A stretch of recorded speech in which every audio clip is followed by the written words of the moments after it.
तो बताते चले कि इधर बिहार में राजद राज्यसभा सांसद मनोज झा ने प्रेस कॉन्फ्रेंस कर मोदी सरकार पर निशाना साधा और निशाना साधते हुए कहा कि पहलगाम की पीड़ा के बाद अचानक पीएम को लगा कि जातीय जनगणना होना चाहिए, इसलिए उन्होंने हाँ बोला।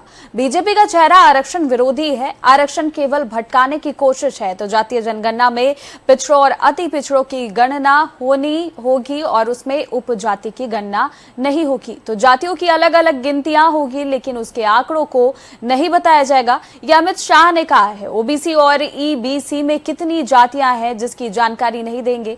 केंद्र सरकार जातिगत जनगणना के बाद संसद में चर्चा के लिए ओबीसी काउंटिंग के लिए भी क्या कुछ इनपुट होंगे, इसकी भी कौन जानकारी देगा। देखिए और क्या कुछ कहा है उन्होंने।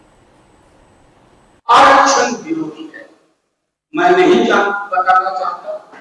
मेरे राष्ट्रीय अध्यक्ष जी कई दफा कह चुके हैं कि बंच ऑफ थॉट गोलवलकर की इनके लिए सबसे पवित्र ग्रंथ है और उस पवित्र ग्रंथ में दलितों पिछड़ों के लिए जो टिप्पणियां की गई आज तक उसका प्रतिकार संघ और भाजपा ने नहीं किया।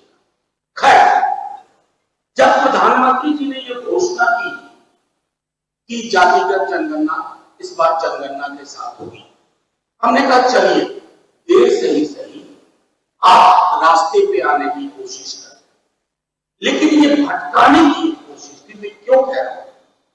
5 तारीख को अंग्रेजी के प्रमुख दैनिक में खबर छपी। खबर क्या थी कि पिछड़ी जातियों की, उपजातियों और जातियों की गणना होगी। जातिगत जनगणना में पिछड़ी जातियों, अत्यंत पिछड़ी जातियों की जाति और उपजाति की गणना होगी, लेकिन वो जातियों की गणना अलग अलग होगी। उसको ओबीसी की छतरी के नीचे नहीं बताया जाए।